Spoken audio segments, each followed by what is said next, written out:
Hello student, आज की इस ऑनलाइन क्लास में आप सभी का स्वागत है। आज की इस वीडियो में हम लोग पढ़ेंगे संबंध या रिलेशन के बारे में, जो कि आपके फर्स्ट ईयर के सिलेबस का एक हिस्सा है, रिलेशन एंड फंक्शन। तो इसके अंतर्गत आज हम लोग केवल संबंध या रिलेशन की बात करेंगे। चीजों को समझने के लिए हम लोग उसको स्टेप बाय स्टेप समझेंगे। सबसे पहले हम लोग ये देखेंगे कि संबंध की परिभाषा क्या है, उसके बाद संबंध का जो अवयव होता है, जो इसका एलिमेंट होता है, वो कैसा होता है उसको देखेंगे। फिर संबंध का प्रांत क्या होता है, संबंध का परिसर क्या होता है और इसका सहप्रांत क्या होता है, डोमेन क्या होता है, रेंज क्या होता है और कोडोमेन क्या होता है। फिर इसको एक बड़े ही सरल उदाहरण के माध्यम से हम लोग समझने का प्रयास करेंगे।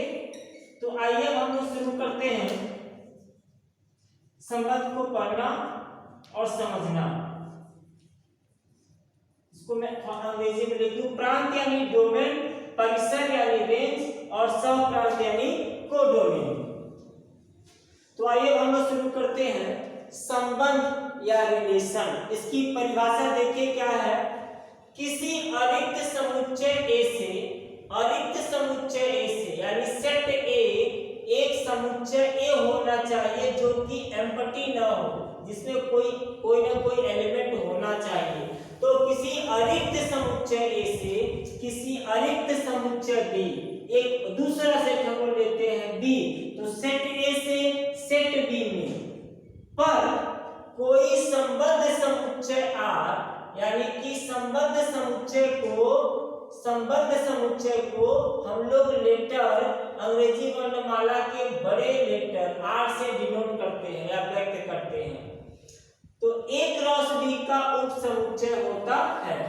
किसी अरिक्त समुच्चय ए से किसी अरिक्त समुच्चय बी पर कोई संबद्ध समुच्चय आर ए क्रॉस बी का उप समुच्चय होता है।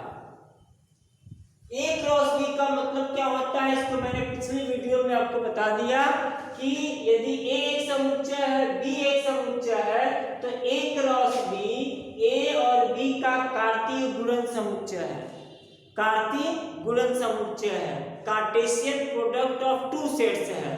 तो यदि ए और बी का कार्तीय गुणन समुच्चय ए क्रॉस बी है और इसी ए क्रॉस बी का एक उप समुच्चय होता है संबंध समुच्चय आर। तो आइए एक उदाहरण के माध्यम से हम इसको समझते हैं। जैसे यहाँ पर a बराबर 1 3 5, ये a एक सेट है जिसमें 1 है 3 है 5 है, तो 1 3 5 समुच्चय a के अवयव है, और b एक समुच्चय है 2 4 6 समुच्चय b के अवयव है।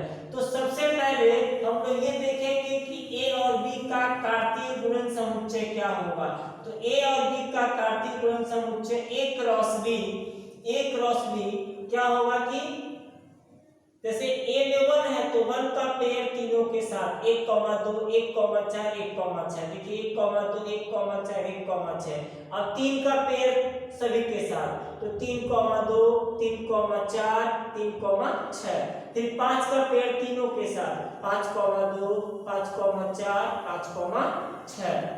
तो 3 एलिमेंट इसमें है, 3 एलिमेंट इसमें है, तो 3 3 के 9, 3 3 जा 9, 3 3 के 9। इसमें एक क्रॉस बी में 1 2 3 4 5 6 7 8 9 एलिमेंट्स हो गए। अब यहाँ पर देखिए ए क्रॉस बी एक ऐसा समुच्चय है जिसका प्रत्येक अवयव एक क्रमित युग्म है, ऑर्डर्ड पेयर है। यहाँ पर ये जो है 1, 2 या 1, 4, इसको हम लोग कहते हैं क्रमित युग्म, ऑर्डर्ड पेयर, क्योंकि इसमें इसके प्रत्येक अवयव में 2 चीजें हैं, एक 1 है एक 2 है, यहाँ पर 1 है और 4 है, फिर इसमें 1 और 6 है। तो प्रत्येक अवयव में 2 पार्ट हो गए हैं। एक पार्ट को हम भुज कह सकते हैं, दूसरे पार्ट को हम कोटि कह सकते हैं, और इसको कार्तीय तल पर जो हम लोग ग्राफ बनाते हैं तो बिंदु 1,2 1,4 इसको बिंदु मान करके, एक पॉइंट मान करके कार्तीय तल पर प्लॉट किया जा सकता है, अर्थात इसका ग्राफ बनाया जा सकता है। ठीक है, इसको कोऑर्डिनेट एक्सिस पे जो है दिखाया जा सकता है। तो इसीलिए हम इसको कहते हैं Cartesian product of two sets. तो आप देख पा रहे हैं कि a क्रॉस b का प्रत्येक अवयव क्या होता है, एक क्रमित युग्म होता है। तो अब a से b में कोई संबंध r भी एक समुच्चय ही है, यह भी एक समुच्चय है। और ये समुच्चय कैसा समुच्चय है, ये एक ऐसा समुच्चय होता है जो a क्रॉस b का उप समुच्चय होता है। अर्थात संबंध समुच्चय R के अवयव समुच्चय A से समुच्चय B में किसी संबंध समुच्चय R के जो अवयव होते हैं वो ऐसे होते हैं कि उनका पहला एलिमेंट A से आया हो, दूसरा एलिमेंट B से आया हो, अर्थात वो A क्रॉस B के ही उप समुच्चय होते हैं। जैसे देखिए यहाँ पर R1 एक समुच्चय है और R1 का भी प्रत्येक अवयव क्या है, क्रमित युग्म है। जबकि यहाँ पर A का जो अवयव है वो एकल अवयव है, 1 3 5 2 4 6, A और B यहाँ पर एकल अवयव है।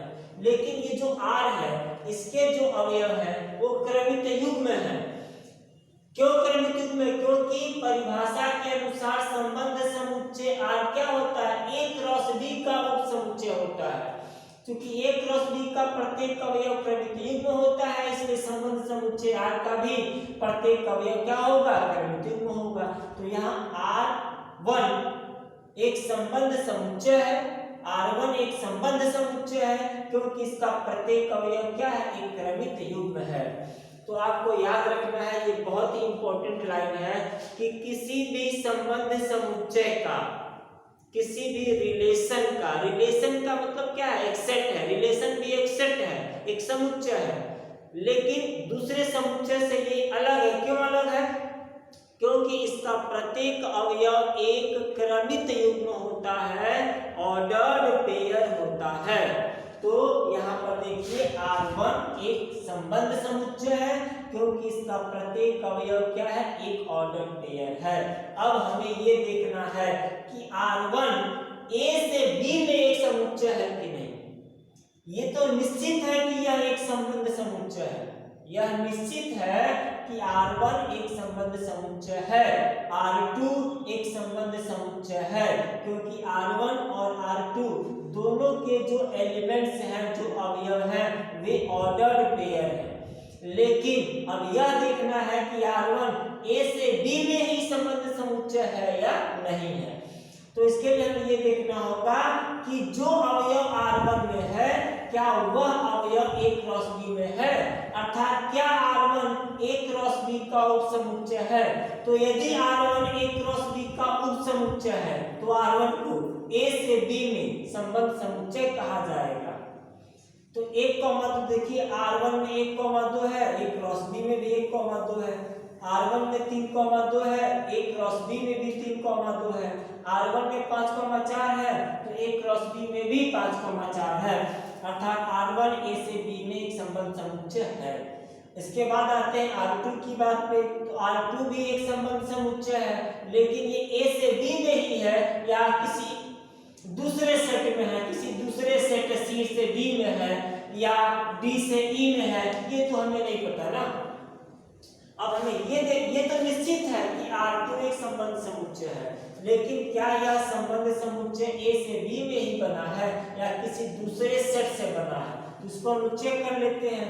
R2 में एक अवयव है 1,4, अब देखेंगे A क्रॉस B में भी, हाँ देखिए यहाँ पे 1,4 हमें मिल गया, ये 1,4 हमें मिल गया, 3,2 भी मिल गया, 5,8 तो 5,8 देखिए इसमें 5,8 कहीं नहीं है, अर्थात R2 A क्रॉस B का उप समुच्चय बिल्कुल नहीं है, इसलिए R2 A से B में संबंध नहीं कहलाएगा। हम लोग ये नहीं कह सकते कि R2 समुच्चय A से समुच्चय B पर एक संबंध है। R2 जरूर संबंध है, यह संबंध समुच्चय ही है, लेकिन यह A से B पर संबंध नहीं है। क्योंकि यहाँ A क्रॉस B का उपसमुच्चय नहीं है। तो मैं उम्मीद करता हूं कि आपको डेफिनेशन और ये समुच्चय समझ में आया होगा। इसके बाद अब हम लोग बात करेंगे अवयव, प्रांत, परिसर और सहप्रांत की। तो अवयव के बारे में बात कर लेते हैं। तो अवयव तो मैं आपको पहले ही बताते आ रहा हूं कि किसी भी संबंध समुच्चय का जो अवयव होता है, संबंध समुच्चय का जो अवयव होता है वो एक ऑर्डर्ड पेयर होता है या क्रमित युग्म होता है। जैसा कि आप यहाँ देख पा रहे हैं R1 के जितने भी अवयव हैं सभी क्रमित युग्म हैं और R2 के जितने भी अवयव हैं सभी क्रमित युग्म हैं। तो ये तो बात हो गई अवयव की। अब हम लोग बात करेंगे डोमेन, रेंज और कोडोमेन का। तो देखिए R1 उप समुच्चय है A क्रॉस B का। R1 A क्रॉस B का उप समुच्चय है, इसीलिए R1 A से B में क्या है, एक संबंध है। R1 A से B में एक संबंध है। तो अब हम लोग बात करेंगे कि इस संबंध का डोमेन क्या है, अर्थात डोम R1। संबंध समुच्चय R1 का डोमेन क्या है। तो संबंध समुच्चय R में जितने भी एलिमेंट्स हैं, R1 में जितने भी एलिमेंट्स हैं, जितने भी क्रमित युग्म हैं, इन सभी क्रमित युग्मों का जो प्रथम घटक है, जैसे देखिए इसमें 2 घटक हैं, इसमें 2 घटक है, इसमें 2 घटक है, तो ये प्रथम घटक है। 5 प्रथम घटक है, 4 द्वितीय घटक है, 3 प्रथम घटक है, 2 द्वितीय घटक है, 1 प्रथम घटक है, 2 द्वितीय घटक है। तो जितने भी क्रमित युग्म हैं, इन सभी क्रमित युग्मों में से प्रथम घटकों का जो समुच्चय होगा, अर्थात 1, 3 और 5, 1, 3 और 5, इस समुच्चय को संबंध समुच्चय R का प्रांत कहते हैं। अर्थात किसी संबंध समुच्चय R के सभी क्रमित युग्मों के प्रथम घटकों का समुच्चय उस संबंध समुच्चय का प्रांत कहलाता है या डोमेन कहलाता है। तो यहाँ पे डोम R1 हमें मिलेगा 1, 3, 5। इसके बाद अब हम लोग बात करते हैं रेंज R की। तो रेंज ऑफ R2, संबंध समुच्चय R1 का परिसर क्या होगा। तो ठीक जैसे प्रांत वैसे ही परिसर।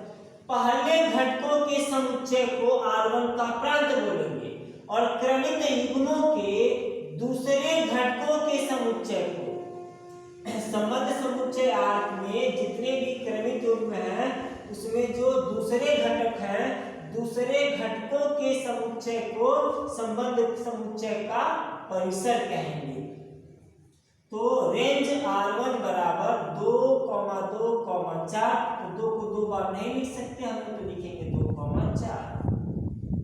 तो देखिए यहाँ पे R1 संबंध समुच्चय R1 का रेंज है। इसके बाद अब हम लोग बात करते हैं कोडोमेन की। कोडोमेन, तो कोडोमेन ऑफ R1, संबंध समुच्चय R1 का सहप्रांत, हिंदी में इसको बोलेंगे सहप्रांत, प्रांत, परिसर और सहप्रांत। तो कोडोमेन की बात करें तो किसी भी समुच्चय का जो प्रांत, जो परिसर होता है, परिसर अर्थात रेंज या परिसर जो होता है, वो जिस समुच्चय का उप समुच्चय है उसी को हम लोग संबंध समुच्चय R का कोडोमेन या सहप्रांत कहते हैं। तो ध्यान दीजिए कि यहाँ पर ये जो परिसर R1 है इसका अवयव है 2, 4 और ये 2, 4 कहाँ से आया है। यदि हम लोग पीछे चले तो 2, 4 समुच्चय B से आया है, क्योंकि क्रमित युग्म का पहला घटक समुच्चय A से आएगा और दूसरा घटक समुच्चय B से आएगा। तो दूसरे घटकों के समुच्चय को ही हम लोग, दूसरे घटकों के समुच्चय को ही हम लोग परिसर कहते हैं। और परिसर, तो इस प्रकार परिसर समुच्चय B का ही उप समुच्चय होता है। तो यहाँ पर ये जो B है, इस B को ही हम लोग कहते हैं R1 का सहप्रांत। तो संबंध समुच्चय R1 का सहप्रांत कुछ और नहीं, दूसरा वाला सेट B होता है। तो इस प्रकार से डोमेन, रेंज और परिसर सहप्रांत को समझा दिया गया। अब इसके बाद हम लोग एक ऐसे उदाहरण की बात करेंगे जिससे आपको ये सारी चीजें भली भांति समझ में आए। जैसे हम लोग एक उदाहरण लेते हैं, मान लीजिए कि R एक संबंध समुच्चय है जो कि n से n पर परिभाषित है, n से n पर परिभाषित है, ठीक है। R एक संबंध समुच्चय है जो n से n पर परिभाषित है, n से n पर परिभाषित है। n से n पर का मतलब यहाँ पर n का मतलब है प्राकृतिक संख्याओं का समुच्चय, सेट ऑफ नेचुरल नंबर्स, ठीक है। यहाँ n का मतलब है सेट ऑफ नेचुरल नंबर्स। तो R n से n पर एक संबंध समुच्चय है और यह दिया है कि y बराबर x/3। मतलब संबंध समुच्चय R को कुछ इस प्रकार से परिभाषित किया है कि R is a set of order pair x, y। R is a set of order pair x, y। R क्रमिक युग्म x, y का एक समुच्चय है जहां पर y बराबर x/3 है, y बराबर x/3 है, जबकि x, y both belongs to n, जहां x भी एक नेचुरल नंबर है और y भी एक नेचुरल नंबर है। तो आइए देखते हैं इस प्रश्न को हम लोग किस प्रकार से हल करते हैं। तो इसके अवयव क्या होंगे, R के अवयव क्या होंगे, R का डोमेन क्या होगा, R का रेंज क्या होगा, R का कोडोमेन क्या होगा। अब हम लोग इस बात पे चर्चा करेंगे, ठीक है। R के अवयव क्या होंगे, R का प्रांत क्या होगा, R का परिसर क्या होगा, इसके अवयव, इसके प्रांत, इसके परिसर और इसके सहप्रांत के बारे में हम लोग चर्चा करेंगे। तो सबसे पहली बात तो आप ये देखिए कि R किससे किस पर एक संबंध समुच्चय है, तो R n से n पर एक संबंध समुच्चय है, ठीक है। तो यहाँ पे हम लिखेंगे हल कि R is a subset of n cross n। तो n क्रॉस n का मतलब क्या है, हम लोग जानते हैं कि n का मतलब होता है प्राकृतिक संख्याओं का समुच्चय, ये अपरिमित समुच्चय होता है। तो n दूसरा n लेंगे तो 1, 2, 3, 4 ये भी इंफिनिटी तक जाएगा। तो n क्रॉस n का मतलब क्या है, n क्रॉस n का मतलब है एक का पेयर 1 के साथ, फिर एक का पेयर 2 के साथ, फिर एक का पेयर 3 के साथ, फिर एक का पेयर 4 के साथ, ऐसे करते हुए एक का पेयर इनफाइनाइट के साथ, फिर 2 का पेयर 1 के साथ, 2 का पेयर 2 के साथ, 2 का पेयर 3 के साथ, 2 का पेयर 4 के साथ, ऐसे करते करते फिर 2 का पेयर इनफाइनाइट के साथ। तो इस प्रकार से n क्रॉस n प्राकृतिक संख्याओं से बने क्रमिक युग्मों का एक समुच्चय है। n क्रॉस n क्या है, प्राकृतिक संख्याओं से बनने वाले जितने भी क्रमिक युग्म या ऑर्डर पेयर एग्जिस्ट करते हैं उन्हीं का समुच्चय है n क्रॉस n, ठीक है। n क्रॉस n इस ब्रह्मांड में जितने भी ऑर्डर पेयर ऐसे हैं जिनके दोनों घटक, दोनों कंपोनेंट नेचुरल नंबर हैं, उनका यह सेट है, उनका यह यूनिवर्सल सेट है, सार्वत्रिक समुच्चय है। और इसी सार्वत्रिक समुच्चय का एक उप समुच्चय R है, अतः R n से n में एक संबंध है। तो ये जो मैंने कार्य भी किया ये हमारे प्रश्न का हिस्सा नहीं है, इसको मैंने समझाने के लिए आपको बता दिया कि R क्या है, एक समुच्चय n से एक दूसरे समुच्चय n पर, यानी n से n पर परिभाषित एक संबंध समुच्चय है। अर्थात इसका प्रथम अवयव x भी क्या होगा, नेचुरल नंबर होगा और y भी क्या होगा, नेचुरल नंबर होगा। और क्या दिया है कि y बराबर x/3 है, जबकि x, y belongs to n। तो अब हम लोग अपना काम शुरू करते हैं। अब देखिए यहाँ पे r बराबर, सीधे लिखेंगे r बराबर पहला y बराबर x बटे 3, जबकि x क्या है, एक नेचुरल नंबर है। तो सबसे छोटा नेचुरल नंबर होता है 1। तो यदि x की जगह पे हम लोग 1 लें, यहाँ पर 1 लें, x की जगह पर यदि हम लोग 1 लें तो 1/3, तो y की जगह पर क्या आएगा, 1/3 आएगा। तो हमें क्या मिलेगा, हमें एक ऑर्डर पेयर मिला 1,1/3। अब यहाँ पर देखिए, ये जो ऑर्डर पेयर है ये इस R में नहीं लिखा जा सकता। जैसे x का मान 1 लेने पर y का मान 1/3 आ रहा है, तो x बराबर 1 के लिए y बराबर 1/3। ठीक है, तो 1,1/3 R में नहीं लिखा जा सकता। इसलिए नहीं लिखा जा सकता क्योंकि यहाँ पे रेस्ट्रिक्शन दिया है, कंडीशन दिया है। क्या दिया है कि दोनों घटक नेचुरल होने चाहिए, पहला घटक भी प्राकृतिक संख्या हो और दूसरा घटक भी प्राकृतिक संख्या हो। तो यहाँ पहला घटक तो प्राकृतिक है लेकिन दूसरा घटक 1/3 यह प्राकृतिक नहीं है, तो हम लोग 1,1/3 नहीं ले सकते। इसी तरह से यदि x का मान 2 लेंगे तो y का मान 2/3 आएगा, तो 2,2/3 भी हम लोग R में नहीं रख सकते। तो क्या रखेंगे, x का मान 3 लेंगे तो y का मान 3/3 1 आएगा। देखिए 3,1, ये जो क्रमिक युग्म है ये R में रहेगा क्योंकि ये सभी शर्तों को पूरा कर रहा है। ये इस इक्वेशन को संतुष्ट भी कर रहा है और इस शर्त को भी पूरा कर रहा है कि दोनों नेचुरल होना चाहिए। तो देखिए दोनों नेचुरल है, तो आप समझ रहे हैं। इसी प्रकार से x की जगह 6 लेंगे तो y का मान 2 आएगा, x की जगह 9 लेंगे तो y का मान 3 आएगा, x की जगह 12 लेंगे तो y की जगह पे 4 आएगा, x की जगह पे 15 लेंगे तो y की जगह पे 5 आएगा, और ये अनवरत आता ही रहेगा, अपरिमित समुच्चय होगा। तो R यहाँ पर क्या है, यहाँ पर R एक संबंध समुच्चय है। किस, ठीक है, यहाँ पर R एक संबंध समुच्चय है जिसका प्रत्येक अवयव क्रमिक युग्म है और यह n से n पर एक संबंध समुच्चय है। n से n पर एक संबंध समुच्चय क्यों, पहला घटक भी प्राकृतिक और दूसरा घटक भी प्राकृतिक है। तो दुनिया में जितने भी प्राकृतिक ऑर्डर पेयर हैं, यानी ऐसे ऑर्डर पेयर जिसके दोनों घटक नेचुरल हो, वो n क्रॉस n का उपसमुच्चय होता है। तो इसीलिए R n से n पर एक संबंध समुच्चय है। अब ये पूछा जाए, ये क्रमिक युग्म है 3,1, तो संबंध किसमें है, हम लोग कभी शुरू से पढ़ते आ रहे हैं संबंध संबंध संबंध, तो संबंध किससे किसमें है।